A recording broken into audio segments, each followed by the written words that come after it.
करण ने मधु को अपने करीब लाकर पूछा, तुम्हें क्या लगता है मधु कि तुम इस पूरी कायनात की सबसे हसीन लड़की हो और मैं तुम्हारे इश्क में दीवाना हुआ जा रहा हूँ। उसके इतना कहते ही मधु उसे हैरानी से देखने लगी और करण उसे। कुछ देर बाद उसने फिर से अपनी नजरें झुका ली। करण ने अपनी एक उंगली मधु की ठोंडी पर रखी और उसका चेहरा अपनी ओर करते हुए बोला, गलत हो ना, तुम इतनी खूबसूरत हो और न ही तुम्हारी खूबसूरत आंखों में वो जादू है जो करण खुराना को हमेशा के लिए इन आंखों में कैद करके रख सके। तुम्हारी जैसी सैकड़ों लड़कियां मेरे आगे पीछे मंडराती रहती है, पर मुझे ना उनमें कोई दिलचस्पी होती है और न ही तुम में है। इसलिए आइंदा मुझसे इस तरह से बात करने की जुर्रत भी मत करना, वरना बहुत पछताओगी, समझी तुम। करण की इस बदतमीजी पर मधु को बहुत गुस्सा आया और वो भी अकड़ कर बोली, आपकी जानकारी के लिए मैं भी आपको बता दूं कि मेरे लिए भी दुनिया में लड़कों की कोई कमी नहीं है। एक बार अगर किसी की ओर मुस्कुराकर देख लूं तो उसे अपना दीवाना बनाने में मुझे ज्यादा वक्त नहीं लगेगा, पर मुझे भी ना आप में कोई दिलचस्पी है और ना किसी और रईसजादे में कभी होगी, समझे आप। करण भी उसे घूरने लगा तो मधु फिर से बोली, और हाँ, मुझे भी आपको अपनी आंखों में कैद करने का कोई शौक नहीं है और न ही मैं ये चाहती हूँ कि आपको मुझसे या मुझे आपसे कभी भी इश्क हो, क्योंकि आपके जैसे इंसान से प्यार करने से तो अच्छा होगा कि मैं कुएं में कूदकर अपनी जान दे दूं। इसलिए आप भी आइंदा से मुझसे इस तरह से बात करने की जुर्रत भी मत करिएगा। अब छोड़िए मुझे, अपने हुस्न पर इतना गुरूर। करण उसे अपने और करीब लाकर बोला, पर मधु ने अपना मुंह फेर लिया। वो उसकी ओर देखकर फिर से बोला, खैर, तुमसे यही उम्मीद थी मुझे। मधु ने तुरंत उसे गुस्से से घूरा। छोड़िए मुझे और जाने दीजिए, मधु खुद को छुड़ाने की कोशिश करते हुए बोली। करण ने उसे छोड़ दिया। उसके छोड़ते ही मधु ने अपनी कलाई की ओर देखा, जिस पर एक बार फिर करण की उंगलियों के निशान बन गए थे। इस बार करण की नजर भी उसकी कलाई पर पड़ी। मधु गुस्से में अपनी कलाई देखते हुए बोली, आप एक काम करिए, वहां टेबल पर रखा चाकू उठाए और मेरी कलाई काटकर हमेशा के लिए अपने पास रख लीजिए, ताकि मुझे बार बार ये टॉर्चर न सहना पड़े। नोट अ बैड आइडिया, करण तुरंत बोला। मधु का मुंह खुल गया। उसे इस तरह रिएक्ट करते देख करण टेबल की ओर बढ़ने लगा। मधु ने जैसे ही करण को टेबल की ओर बढ़ते देखा तो फ्रूट्स की टोकरी में रखे चाकू को देखकर उसकी आंखें बड़ी बड़ी हो गई। वो घबराते हुए बोली, देखिए, मैंने बस ऐसे ही मजाक में कह दिया था, आप प्लीज मेरी बात को सीरियसली मत लीजिए। उसने इतना कहा ही था कि तभी करण ने अपना हाथ टेबल की ओर बढ़ाकर वहां रखा ऑइंटमेंट उठाया, पर मधु को लगा कि उसने सच में चाकू उठा लिया है और वो बहुत जोर से चीखती हुई अपने कमरे की ओर दौड़ी। उसे इस तरह भागते देख करण के चेहरे पर मुस्कुराहट आ गई। वो भी ऊपर मधु के कमरे की ओर बढ़ने लगा। मधु ने कमरे में जाते ही दरवाजा अंदर से बंद कर लिया और दरवाजे से टिककर खड़ी हो गई। करण दरवाजा खटखटाते हुए बोला, मधु दरवाजा खोलो। देखिए, आप यहाँ से चले जाइए, वरना अच्छा नहीं होगा।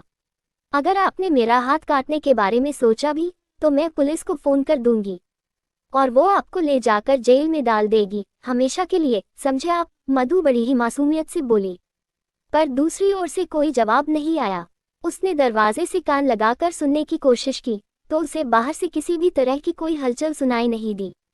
वो गहरी सांस लेकर बोली, लगता है पुलिस के डर से चले गए, शुक्र है भगवान, किसी से तो डरते हैं ये दुष्ट खुराना।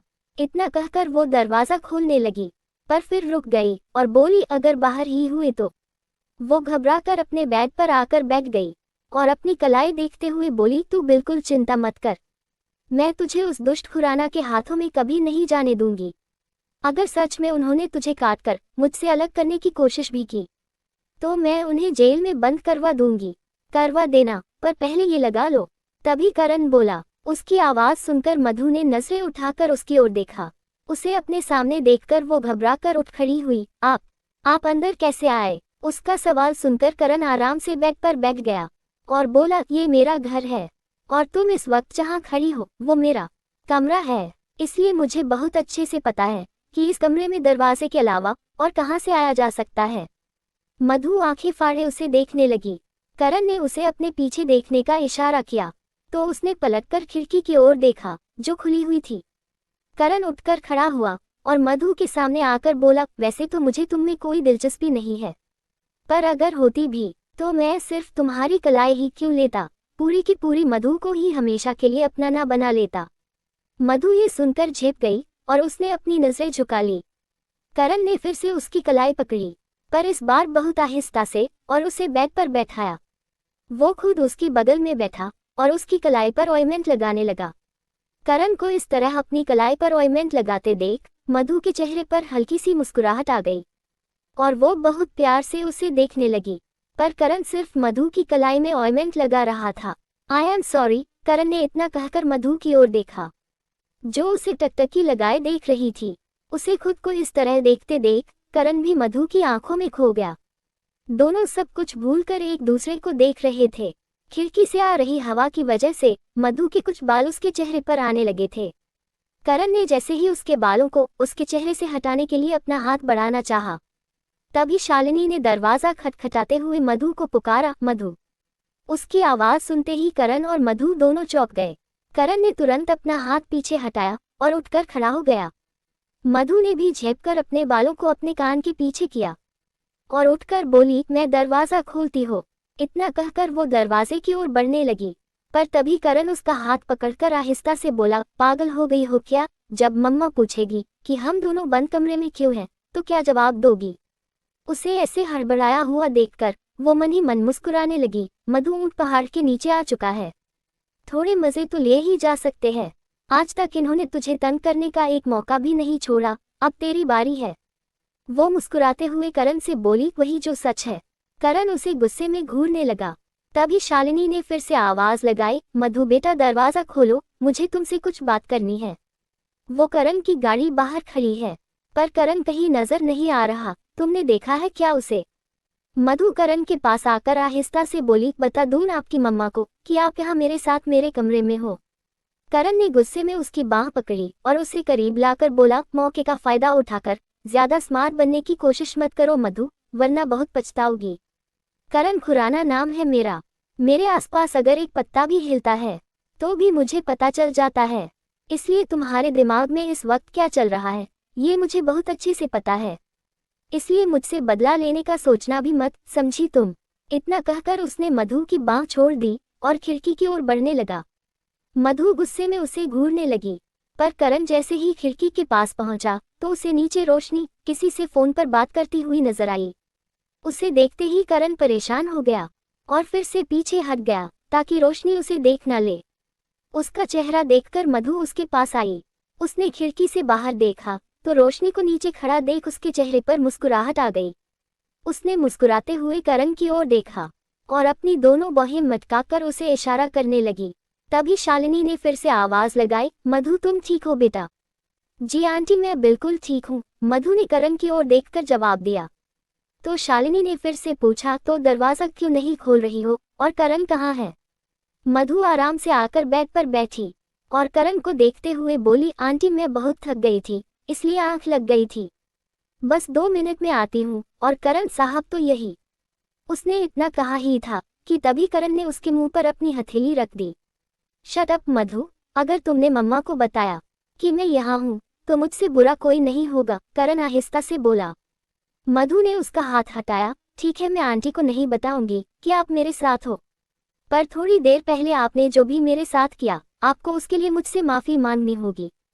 तभी शालिनी फिर से बोली, मधु प्लीज बेटा थोड़ा जल्दी बाहर आ जाओ, मुझे तुमसे बात करनी है, तब तक मैं करण को ढूंढती हूँ। जी आंटी, मधु फट से बोली तो शालिनी वहां से चली गई। वो उठकर खड़ी हुई और करण से बोली, अगर आप मुझे सॉरी कह देते हैं तो मैं आपकी हेल्प करने के लिए तैयार हूँ। उसकी ब्लैकमेलिंग देखकर करण गुस्से में बोला, अभी थोड़ी देर पहले मैंने तुम्हें ऑइंटमेंट लगाते वक्त सॉरी ही कहा था मधु। वो तो आपने मुझे चोट पहुंचाने के लिए सॉरी कहा था, पर मुझे तंग करने के लिए तो अब तक आपने सॉरी कहा ही नहीं, वो मासूमियत से बोली। करण ने गुस्से में उसे घूरा और पूछा, तो तुम्हें मुझसे सॉरी सुनना है?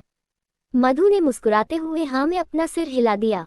उसके सिर हिलाते ही करण ने उसका हाथ पकड़ा और दरवाजे की ओर बढ़ते हुए बोला, सॉरी सुनना है ना तुम्हें मुझसे? तो चलो अब मैं मम्मा के सामने ही तुम्हें सॉरी कहूंगा। इतना कहकर उसने दरवाजा खोला और मधु को कमरे से बाहर लेकर आया। करण की इस हरकत से मधु के जैसे होश ही उड़ गए। शालिनी ने भी जैसे ही दोनों को एक साथ रूम से बाहर आते देखा तो उसकी आंखें फटी की फटी रह गई। मधु उसे घूरते हुए मन ही मन बोली, मधु तू कैसे भूल गई कि ये करण खुराना है और इनसे कोई नहीं जीत सकता। क्या जरूरत थी तुझे इनसे उलझने की? आंटी अब ना जाने तेरे बारे में क्या सोचेगी। मधु यही सब सोचकर परेशान हो रही थी, पर करण उसका हाथ पकड़कर उसे शालिनी के पास लेकर आया और मधु से बोला, अब तो तुम समझ ही चुकी होगी कि मुझसे जीतना तुम्हारे बस की बात नहीं है। मुझसे कोई तभी जीत सकता है मधु, जब मैं खुद उससे हारना चाहूं। इसलिए आइंदा मुझसे कभी मत उलझना, समझी तुम? करण इतना कहकर उसे घूरते हुए वहां से चला गया।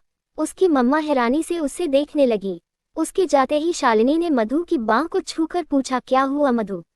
मधु ने हल्की सी मुस्कुराहट के साथ जवाब दिया, कुछ नहीं आंटी, मैंने रूम में एक कॉकरोच देख लिया था और मैं बहुत डर गई थी, इसलिए वो मेरी मदद के लिए रूम में आए थे।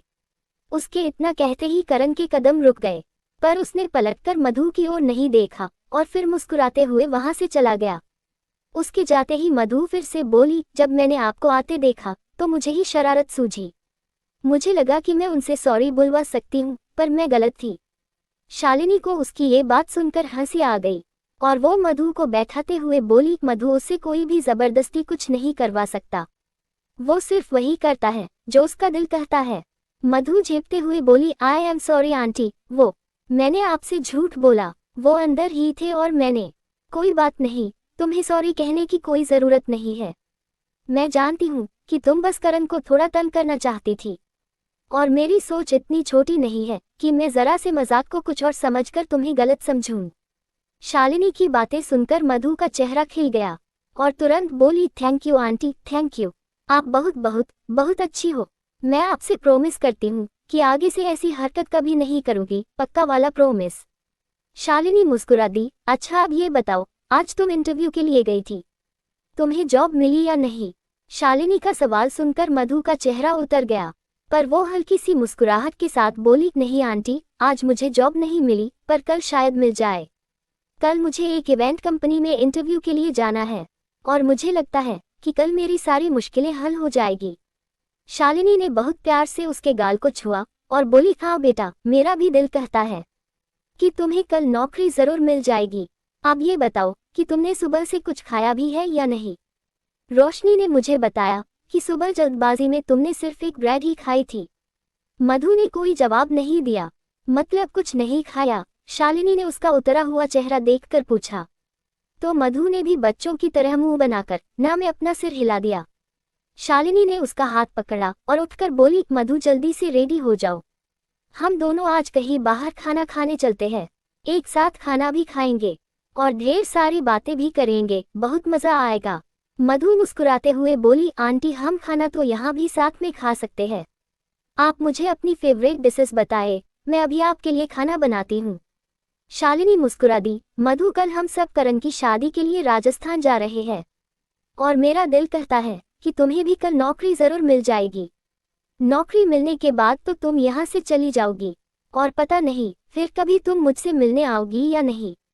इसलिए शायद मेरे पास सिर्फ आज की ही शाम है अपनी इस प्यारी सी बेटी के साथ बिताने के लिए, इसलिए प्लीज मना मत करना। उनकी बातें सुनकर मधु भावुक हो गई। आंटी मैं कौन से कलर की ड्रेस पहनूं? उसने पूछा। शालिनी के चेहरे पर मुस्कुराहट आ गई और उसने तुरंत जवाब दिया, व्हाइट कलर की। मधु मुस्कुराते हुए बोली, आंटी मैं बस 5 मिनट में रेडी होकर आती हूँ। शालिनी ने मुस्कुराते हुए अपना सिर हिला दिया तो मधु भागती हुई अपने कमरे में चली गई। उसके जाते ही शालिनी ने तुरंत करण को फोन किया। दूसरी ओर से करण कॉल रिसीव करते ही बोला, मम्मा अगर उस लड़की ने आपसे मेरी चुगली लगाई है तो मैं आपको बता दूं कि मैं मधु के कमरे में खिड़की से गया जरूर था, पर बस उसके हाथ पर ऑइंटमेंट लगाने के लिए, पर मधु ने तो मुझसे कुछ नहीं कहा। शालिनी बोली। ये सुनकर करण की आवाज बंद हो गई।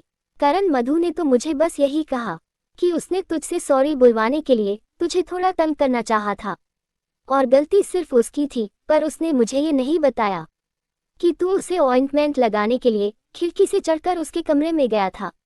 ये बात तो तूने मुझे बताई है। करण आहिस्ता से बोला, मुझे लगा कि आपने मुझे डांटने के लिए फोन किया है। नहीं करण, मैंने तुझे डांटने के लिए नहीं बल्कि ये बताने के लिए फोन किया था कि मैं मधु को अपने साथ डिनर के लिए होटल लेकर जा रही हूँ। तेरे पापा तो किसी जरूरी काम से धार गए हुए हैं तो उन्हें आने में देर हो जाएगी और घर पर मैंने सबसे ये कहा है कि मैं अपनी एक सहेली की बेटी की मेहंदी में जा रही हूँ, इसलिए वो मेरा डिनर पर इंतजार ना करे। इसलिए कोई तुझसे पूछे तो तू भी यही कहना। पर मम्मा, आपको मधु को डिनर पर ले जाने की क्या जरूरत है? शालिनी ने मुस्कुराते हुए बड़े प्यार से जवाब दिया। करण, कल हम लोग तेरी शादी के लिए राजस्थान जा रहे हैं। क्या पता तेरी शादी के बाद जब हम वापस लौटे तब तक मधु को कोई अच्छी सी नौकरी मिल चुकी हो और वो इस घर से जा चुकी हो। तो बस एक आखिरी बार उसके साथ कुछ खूबसूरत पल चाहती हूँ, क्योंकि सिर्फ 2 ही दिनों में उसने मेरे दिल में वो जगह बना ली है जो आज तक रिद्धिमा भी नहीं बना पाई। पता नहीं उस लड़की में ऐसी क्या बात है कि उसे देखते ही मेरे चेहरे पर अपने आप मुस्कान आ जाती है। मधु के जाने की बात सुनकर करण के चेहरे पर भी उदासी सी छा गई। उसे वो सारे पल याद आने लगे जब मधु की वजह से उसके चेहरे पर भी मुस्कुराहट आई थी। तभी शालिनी फिर से बोली, वैसे मैंने आज तेरे लिए तेरा फेवरेट गाजर का हलवा बनाया है, तो तू प्लीज खा लेना। जी मम्मा, करण मधु के बारे में सोचते हुए आहिस्ता से बोला। तभी शालिनी उसके दिल की बात जानने के इरादे से बोली, करण तू भी हमारे साथ क्यों नहीं चलता? बहुत दिनों से हम दोनों भी साथ में कहीं डिनर के लिए नहीं गए। करण ने खुद को संभाला और बोला, आई एम सॉरी मम्मा, पर मैं आपके साथ नहीं चल सकता, क्योंकि मुझे भी मेरे एक क्लाइंट के साथ डिनर के लिए जाना है। अब मैं फोन रखता हूँ, लेट हो रहा हूँ, बाय। इतना कहकर उसने कॉल कट कर दी। कॉल कट होते ही शालिनी ने टेबल पर रखी करण की तस्वीर उठाई। आज मैं मधु को डिनर पर उसके दिल का हाल जानने के लिए ले जा रही हूँ करण, क्योंकि मैं जानना चाहती हूँ कि उसके दिल में तेरे लिए क्या है, और अगर तेरे दिल में भी उसके लिए कुछ है तो तू भी आज डिनर के लिए जरूर आएगा। और अगर तू आ गया तो मुझे ये यकीन हो जाएगा कि तू उससे प्यार करता है। इतना कहकर उसने रोशनी को आवाज लगाई, रोशनी। रोशनी जल्दी से उसके पास आई। उसे देखते ही शालिनी बोली, रोशनी मैं मधु के साथ होटल रेडिशन जा रही हूँ, तू प्लीज ये बात किसी को मत बताना। रोशनी ने आहिस्ता से अपना सिर हिला दिया और फिर कुछ पल सोचकर बोली, मैम साहब, अगर करण भैया ने पूछा तो उसे बता देना। शालिनी ने मुस्कुराते हुए जवाब दिया। रोशनी मुस्कुरा दी, मुझे समझ आ गया मैम साहब कि मुझे क्या करना है। आप बिल्कुल चिंता मत करिए, मुझे पता है कि मुझे करण भैया से क्या और कैसे कहना है। ये सुनकर शालिनी मुस्कुरा दी। तभी दोनों की नजर सीढ़ियों से नीचे आ रही मधु पर पड़ी, जो सीढ़ियों से आती हुई ऐसी लग रही थी जैसे आसमान से कोई परी नीचे उतर रही हो। सफेद रंग के फुल लेंथ सूट में वो बहुत खूबसूरत लग रही थी। उसने कान में छोटे छोटे मोतियों के झुमके और नाक में एक पतली सी नोज़रिंग पहनी हुई थी। अपने सारे खुले बालों को उसने अपने बाएं कंधे पर आगे किया हुआ था। उसने नीचे आते ही पूछा, मैं कैसी लग रही हूँ? शालिनी कुछ बोल ही नहीं पाई, वो बस एकटक मधु को निहार रही थी। पर रोशनी तुरंत बोली, दीदी आप तो इस सफेद रंग में पूरी की पूरी चांदनी लग रही हो। कसम से दीदी, आज आपको जो भी देखेगा ना, उसकी नजरें आप पर से एक पल के लिए भी नहीं हटेगी। उसकी बातें सुनकर मधु मुंह बनाकर बोली, रोशनी मैंने तुझसे मेरी झूठी तारीफ करने के लिए तो बिल्कुल नहीं कहा था। इस बार रोशनी कुछ कहती उसके पहले ही शालिनी मुस्कुराते हुए बोली, रोशनी झूठ नहीं बोल रही है बेटा, तुम सच में बहुत सुंदर लग रही हो। थैंक यू आंटी, पर अब चले क्योंकि मुझे बहुत भूख लगी है, मधु बच्चों की तरह मुंह बनाकर बोली। शालिनी ने मुस्कुराते हुए हाँ में अपना सिर हिला दिया और दोनों चली गई। इधर करण ने आदि को फोन किया तो उसका नंबर देखते ही आदि परेशान होकर खुद से बोला, ओह गॉड, कहीं सर को ये बात पता तो नहीं चल गई कि मैंने शालिनी आंटी को बता दिया है कि करण सर मधु को कहीं जॉब इसलिए नहीं करने देना चाहते क्योंकि वो चाहते हैं कि मधु हमारी कंपनी में जॉब करे। ये शालिनी आंटी तो एक दिन करण सर के हाथों मेरा खून करवा कर ही रहेगी। इतना कहकर उसने डरते डरते कॉल रिसीव की। जी सर। तुम्हें फोन की घंटी सुनाई देती है या नहीं आदि? करण ने गुस्से में चीखते हुए पूछा। आदि ने डरते हुए जवाब दिया, आई एम सॉरी सर। करण गुस्से में उससे बोला, मधु कल किसी इवेंट कंपनी में इंटरव्यू के लिए जा रही है, पता करो कि वो किस कंपनी में इंटरव्यू के लिए जा रही है। उसे पूरा यकीन है कि उसे वहां नौकरी जरूर मिलेगी, लेकिन अगर उसे कल उस कंपनी में जॉब मिली आदि तो तुम्हारी नौकरी गई, समझे तुम? जी सर, आदि घबराकर बोला। करण ने गुस्से में कॉल डिस्कनेक्ट कर दी। उसके कॉल कट करते ही आदि धम से सोफे पर बैठ गया। हे भगवान, करण सर को ये बात कैसे पता चल गई कि कल मधु कहाँ इंटरव्यू के लिए जा रही है? अब अगर मैं मधु को ये जॉब दिलवाता हूँ तो भी मेरी नौकरी गई, और अगर नहीं दिलवाता हूँ तो भी गई। तू मधु को छोड़ आदि और खुद नौकरी ढूंढना शुरू कर दे। इतना कहकर वो ऊपर सीलिंग की ओर देखने लगा। इधर करण ने अपने कपड़े निकालने के लिए कबर्ड खोला और अपने लिए शर्ट देखने लगा। उसने अपने लिए ग्रे कलर की शर्ट निकाली और उसे बेड पर रखकर अपनी पहनी शर्ट के बटन खोलने लगा। शर्ट के बटन खोलते हुए वो मधु की हरकतों के बारे में सोचकर मुस्कुरा रहा था। उसने शर्ट उतारकर बेड पर फेंकी और दूसरी शर्ट उठाकर पहनने लगा। अचानक वो शर्ट पहनते पहनते रुक गया और उसने कबर्ड की ओर देखा। कुछ पल सोचने के बाद वो कबर्ड के पास आया। उसने कबर्ड से एक ब्लैक कलर का सूट निकाला और अपनी शर्ट फिर से उतारकर उसे पहनने लगा। इधर ड्राइवर गाड़ी ड्राइव कर रहा था और शालिनी बार बार अपना फोन चेक कर रही थी। उन्हें रोशनी के मैसेज का इंतजार था। मधु भी गाड़ी की खिड़की पर अपनी कोहनी रखे बाहर देखकर मुस्कुरा रही थी। उसे वो पल याद आ रहा था जब करण ने उसकी कलाई पर ऑइंटमेंट लगाया था। वो बहुत प्यार से अपनी कलाई देखकर मुस्कुराते हुए मन ही मन बोली, ना जाने ये कैसा एहसास है जो ना चाहते हुए भी मुझे आपके करीब ले आता है। कल तक आपकी जिन हरकतों पर मुझे गुस्सा आता था, आज उन्हीं के बारे में सोचकर मैं मुस्कुरा रही हूँ। तभी ड्राइवर ने गाड़ी रोक दी, लेकिन वो अभी भी करण के बारे में सोचकर मुस्कुरा रही थी। शालिनी ने उसे ऐसे मुस्कुराते देखा तो खुद भी मुस्कुराने लगी।